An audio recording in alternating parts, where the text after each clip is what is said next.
All right. I think we're safe. Now, to pick up the book while saying the special words. But what the fuck are the words? What were the words?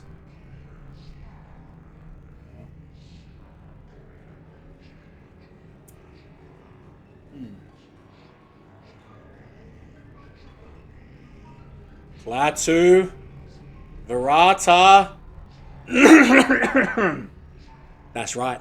Hail to the king, baby. I absolutely love the character Ash Williams from the Evil Dead series. Whether it's the TV show, whether it's the comic books, whether it's the movies, I love it all. In today's video, I'm going to show you how I made my prosthetic arm, as well as my harness, and just the staining of my clothes. All right, let's get into it.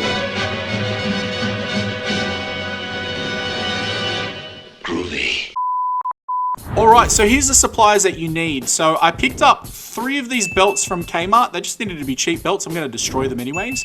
I've got a couple of brushes. I got 2 of these craft rings. And I also picked up this leather nuding. It's like leather strip. I picked up this acrylic paint. It's just to try and help with the overall distressing. The main overall objective was to make something that goes across your chest as the base and then build off of that. So what you're actually seeing me do here is I'm cutting up one of the secondary belts because I wanted to have a straight piece of material that I'm going to be using. Now to cut it, I just used the Stanley knife or a box cutter. It's not a real leather belt. In fact, real leather would work probably a little bit easier than what I was using.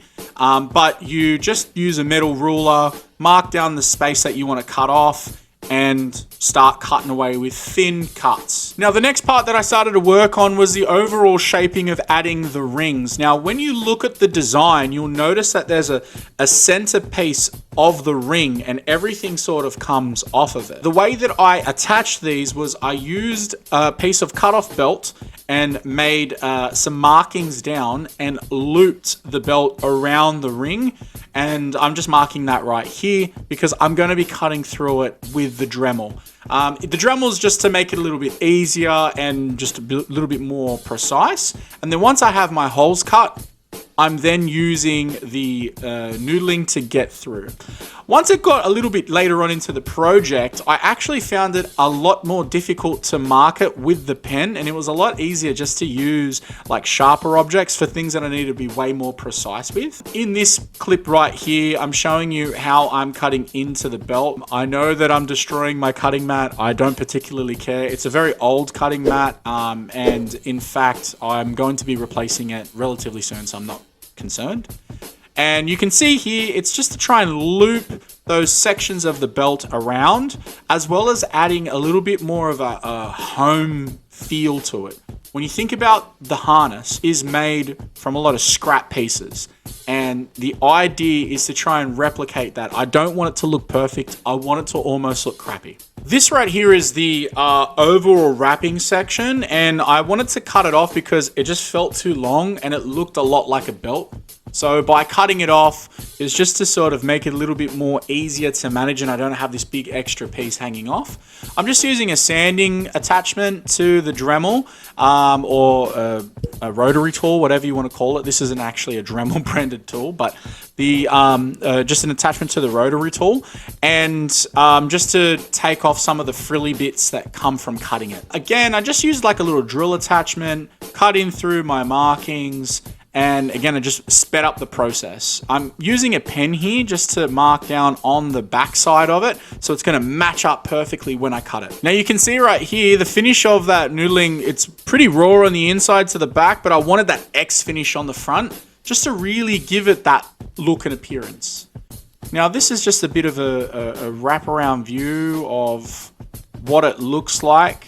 Now I do end up tweaking this because the rounded bits, I don't like that they move too much and it becomes annoying. I end up looping it back around to give it more of that Y shape to the front of the harness. And I'm just showing you guys the end finishing. Again, I want it to look really raw. The backside, I still have the loop floating. And part of the reason for that is I know that I'm going to be making the harness attachment later for the boomstick. and I didn't know where that was going to sit. Now we're getting into the hand attachment. Now, one of the things that I did was I watched a couple of videos and thought that I was going to go through with a paper mache approach.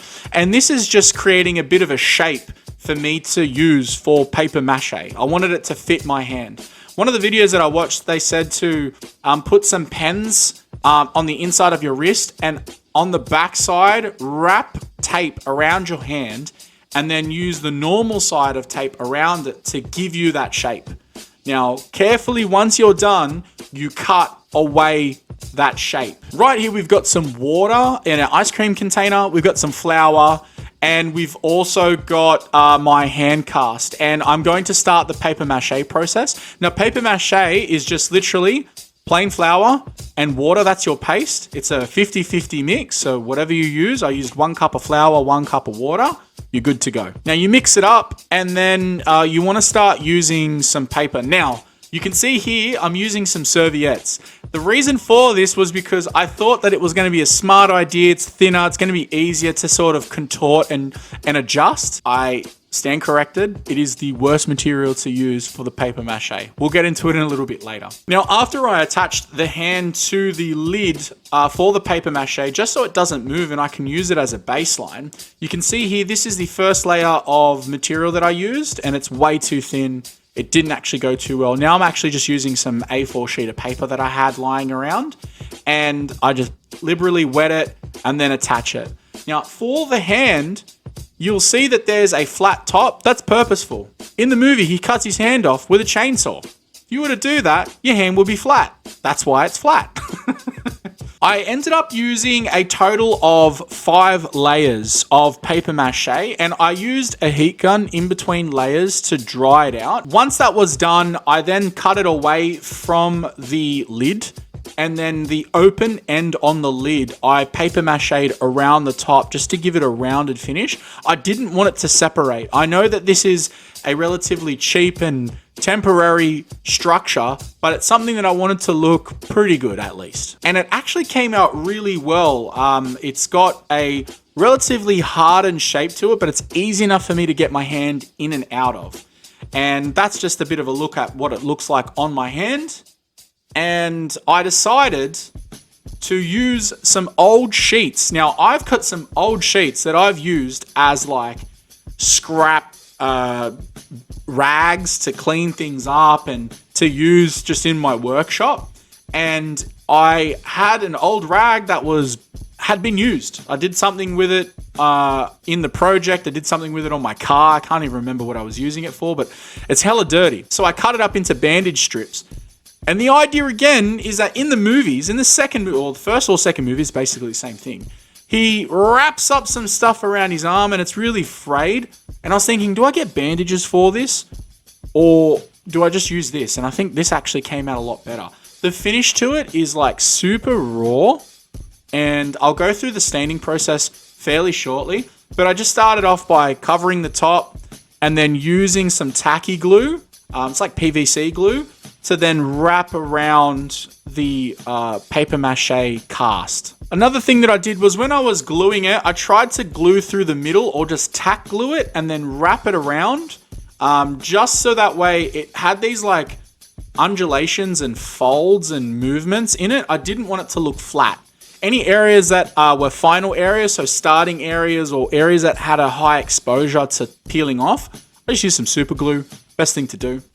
I've got this little pot here, this little mason jar, and it's just to clean brushes. And I keep the water in there because I knew that I was going to be using it for some staining. I added some of that brown paint, that acrylic paint in there.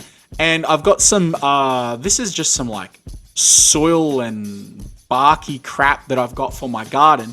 And I've mixed it up just to add some like dirt elements to the finish. You'll see that there's a lot of dirt and stuff like that. They're in the woods, right? They're in the woods. Things get dirty.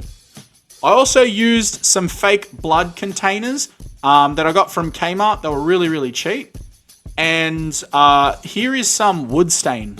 The reason for the wood stain is because fake blood normally has this brightness to it, and the stain has this depth. Now, what I wanted to have is this difference in color because I want it to look like little bits of dried blood and fresh blood to really give it this overall worn-in look, and rubbing some dirt into there to really get it to look the right way. I'm really happy with how this came out. Now, I continued the staining over onto the shirt. The shirt and pants, as well as a lot of these supplies, were picked up from Kmart.